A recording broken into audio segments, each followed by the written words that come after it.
Hi everyone, Sharon here from the blog I Restore Stuff, ready to talk paintbrushes. So I just thought I'd go live, haven't been live on my own page for a long time.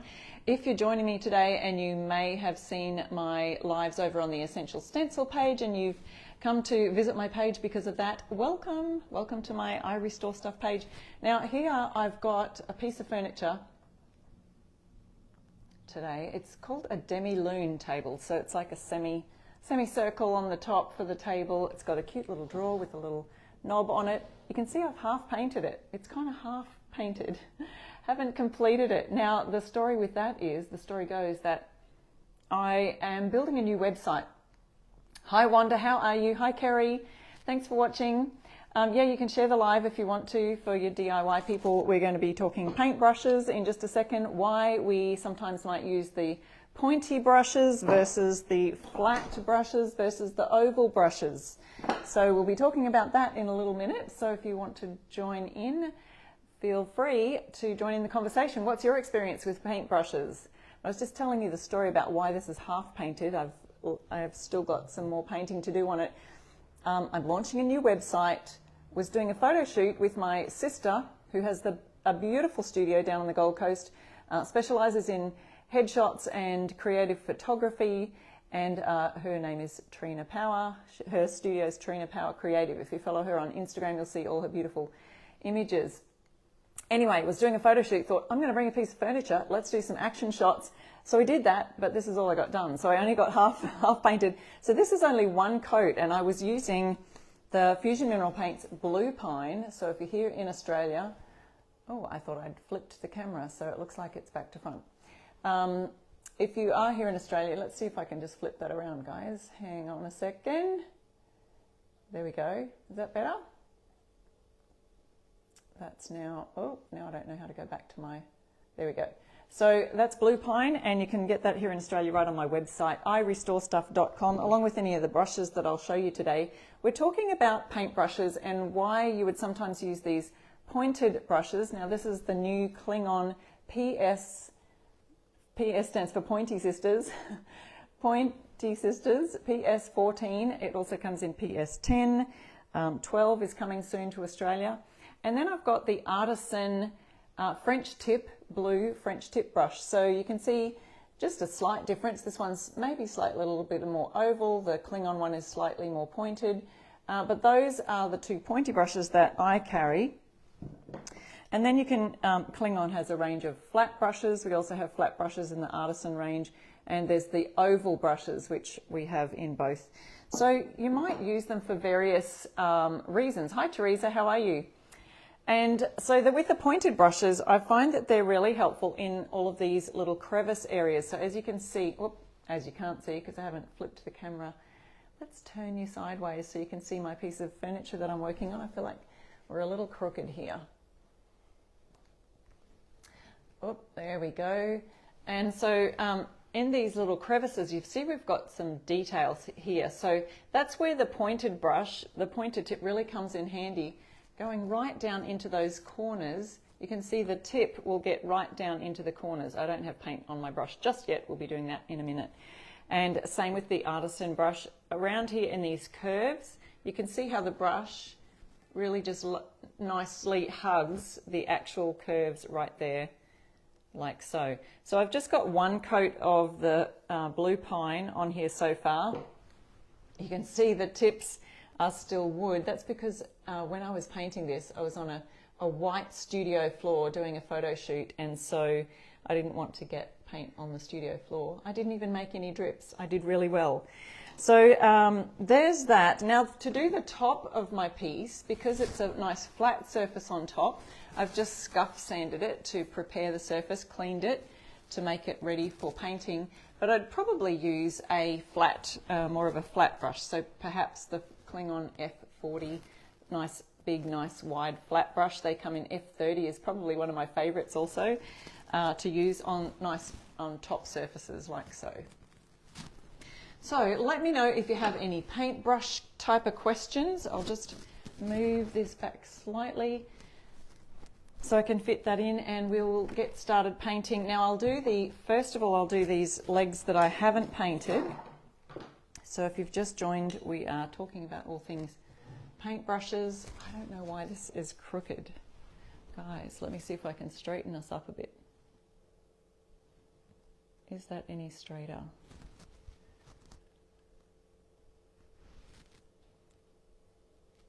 There we go.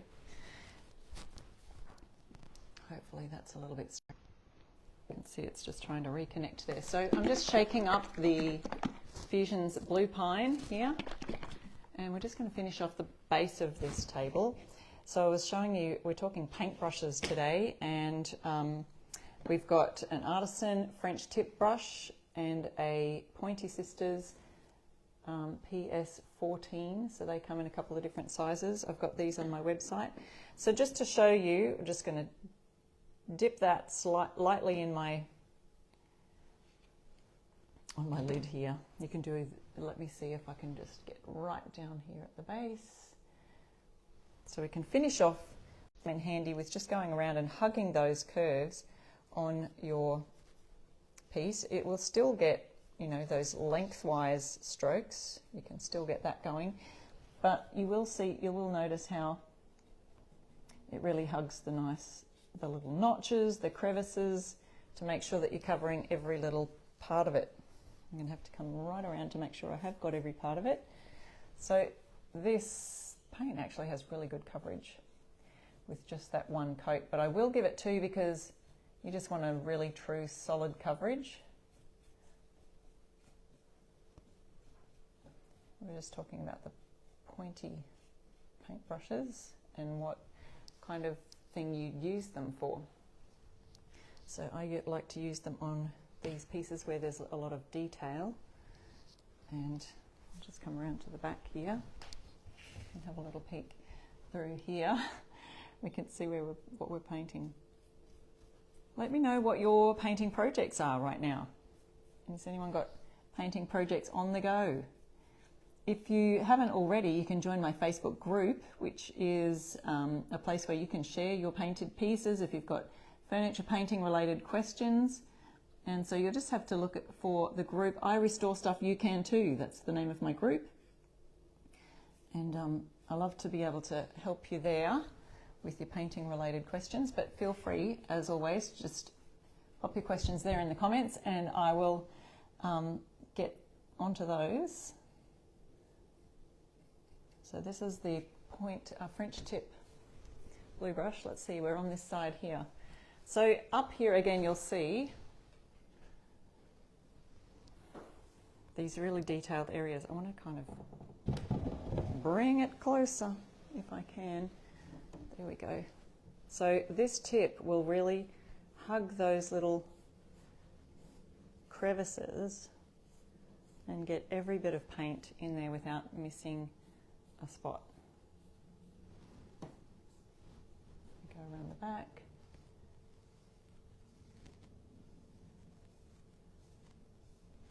And then sometimes I like to do these long strokes with a flat brush, but you can still get them with this one. So let's have a look. They will still hug around the around the curve of that, the curving shape of the leg, just nicely.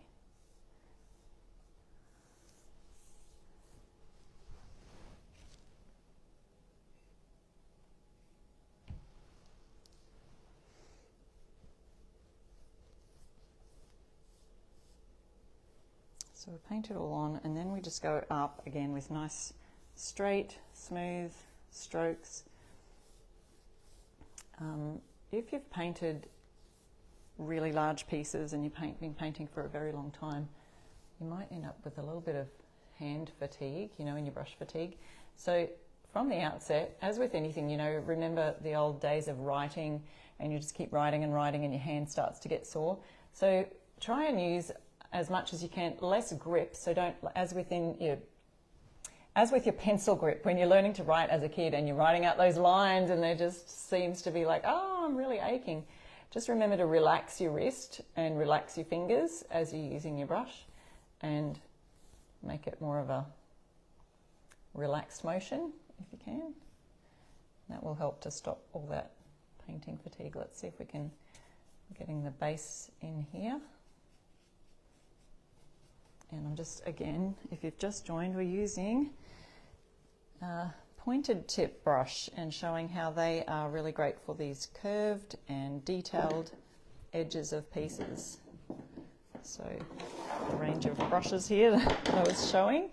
And if you're in Australia, these ones are available on my website, irestorestuff.com. And if you're in Brisbane, I have a shop booth upstairs in the Camp Hill Antique Centre. So you can always find all of these products there. I'm a retailer for Fusion Mineral Paint and Australia's brand of mineral paint, Artisan, as well as their chalk paint. So there's that leg done. Now, before I move around to the back onto the other side, I just wanted to show you again. It is a beautiful colour, Kristen. This is Blue Pine, a lovely new colour from Fusion Mineral Paint. So just dipping that in the paint again. I just usually wipe most of the paint off because you don't want great big dripping running edges. So when we're painting, we're just dampening the top tips of your brush. Oop, this way. So we don't really need a whole lot of, let me see if I can move around. So we're going to go into this detail in here. You don't need a lot of paint on your brush, top of the metal. You just want it on the tips.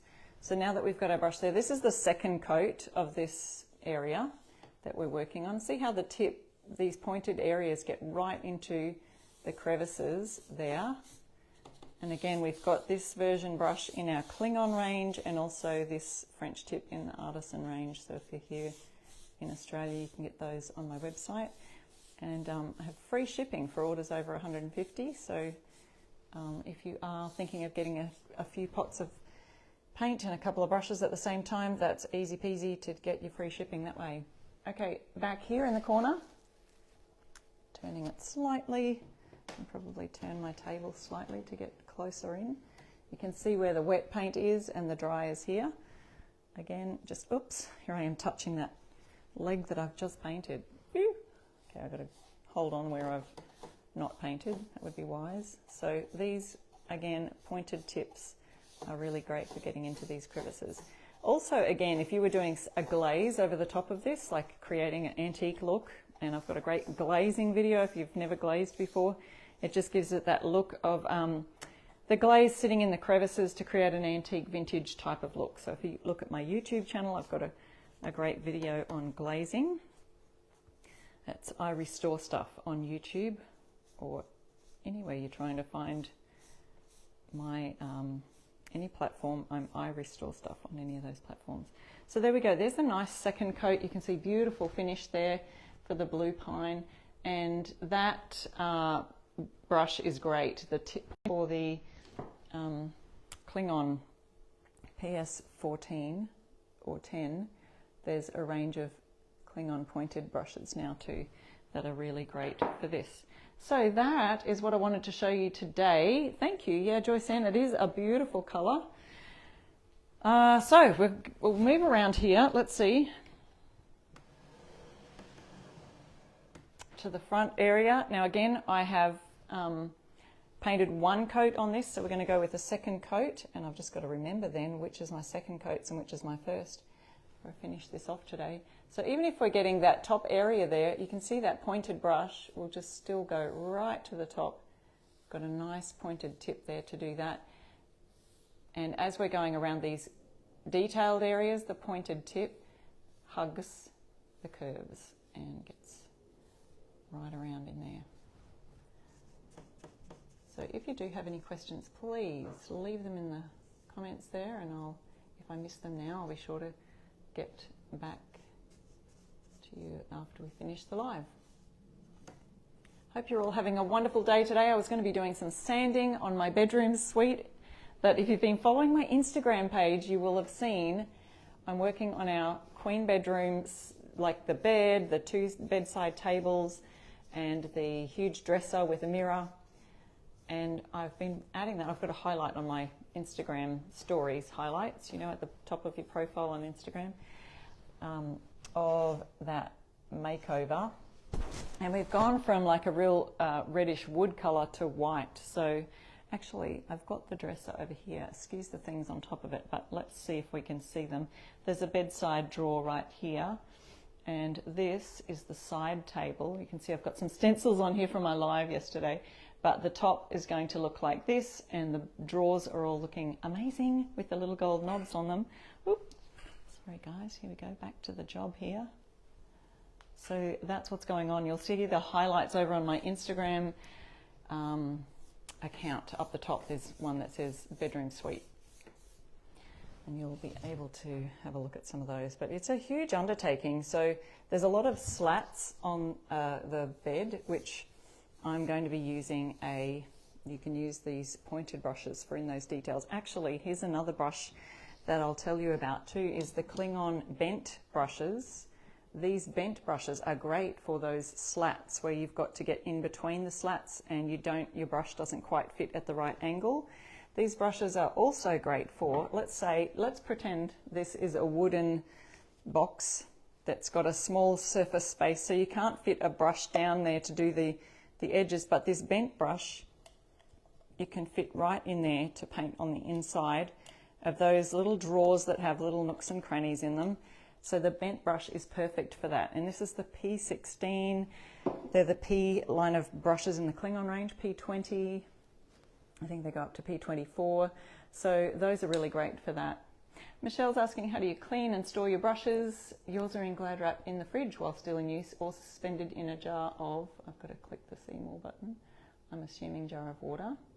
If you're using water-based paints, yes, perfect, Michelle. So if I'm in the middle of a project, I just pop mine in a little plastic bag like this.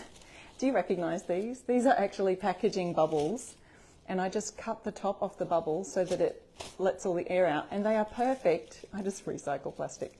So they are perfect size for a paintbrush. So when I'm partway through a project, I'll pop that in, and that will, I'll keep going on here, and that will keep it nice and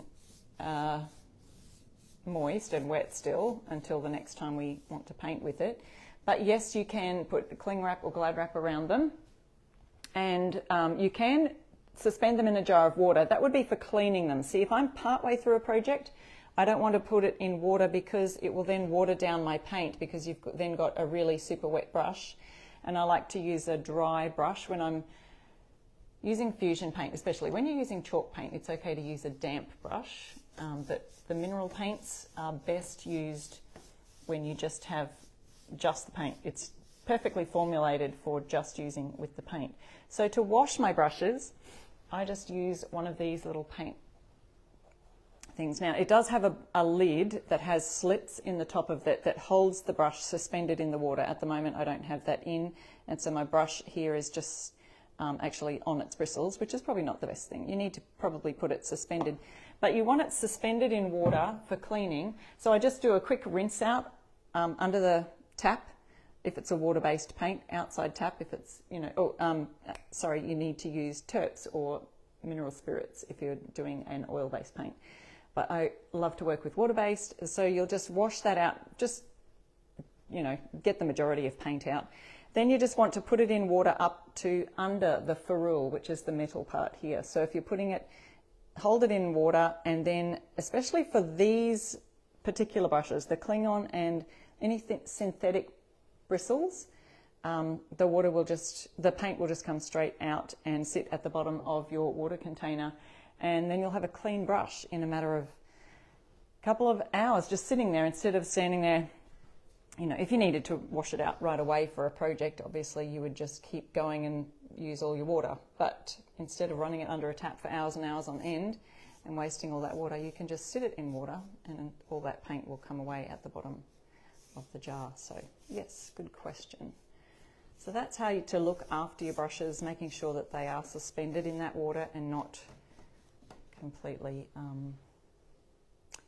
sitting at the bottom, because especially these pointed bristles, you don't want them sitting at the bottom and just sort of bending the bristles too much. So you can always you don't have to have a fancy paint container. You can just get an old yogurt container. Those are the perfect size for paintbrushes, and cut a little slit in the top that's going to, hold on to the brush, and so that brush is suspended in the water. That's a perfect idea for that. The other ideas I've seen are people putting their brushes in a jar like this. So you pop it in the jar like this, and then adding so pegs, clothes pegs on either side, and the pegs will sit onto the jar so that it's suspended like that. All sorts of fun tip ideas for washing, washing and storing your jars, your brushes, sorry. Okay, I think we've got that surface all painted. Let's twist this around. I'll just do one more before we go, just in case there's other people joining on. But if you do have any questions relating to furniture painting, I'd be happy to answer them for you. So let's go. Oh, I'm trying to move this around so we can see that leg there. Might have to move the camera, it might be easier. There we go.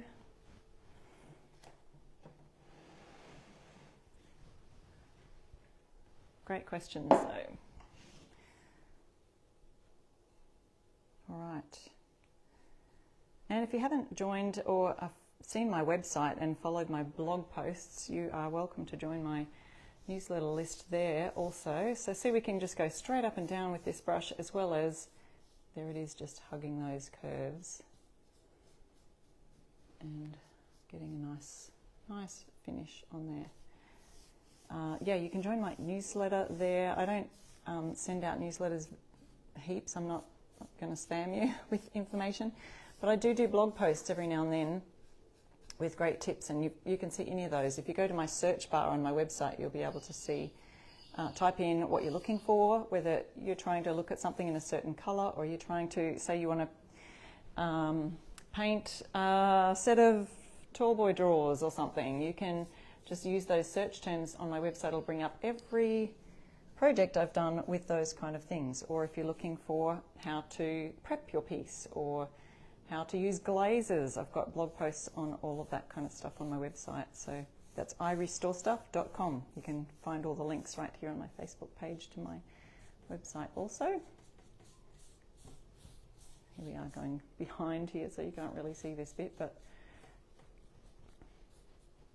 that is the French tip Artisan brush. If you're in Australia, you can grab that one from my website. Just have gone through a little bit of a brief overview on paintbrushes and why you might use the pointed ones versus the flat brushes, versus, there's round brushes also. Round brushes are really good too for getting into those detailed places. But these pointed ones just have that extra pointy bit to get into the finer details.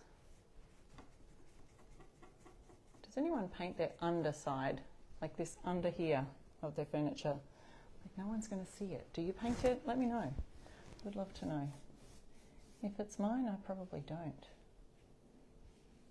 Unless it's a tall piece that I know that people are going to see underneath, but as long as it's neat under there and doesn't have big paint splashes, I just leave it plain. Some people might like to paint every little bit. Also, often I get asked, do you paint the insides of drawers? No, I don't usually, unless I'm wanting to do that for a certain colour contrast or for some special feature. But see this drawer here, let's see if we can turn it so we can see that. There's the drawer. So I'll pull out the side, and you can see the side has not been painted.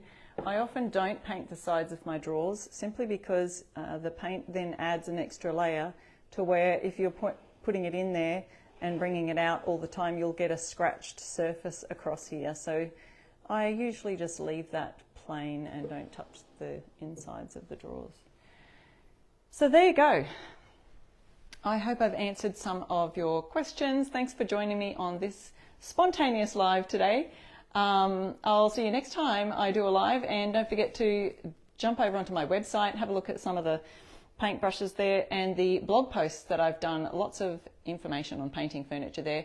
I also have a tab at the top of the website. If you're new to painting, I've got a new to painting start here post, which will give you all of the great basics, like where to find furniture to upcycle and restore, where to how to prep your piece before you paint it. I've got a blog post in that section on what's the difference between all the different types of furniture paint I'm seeing, like milk paint, chalk paint, mineral paint. What is the difference? That is one of my most popular blog posts. So if you go to the tab in that section on my website, irestorestuff.com, new to painting, start here, just click the tab and it'll take you to some of my best beginner type posts. So I hope that was helpful for you today. Thanks for watching and I'll see you next time. Bye.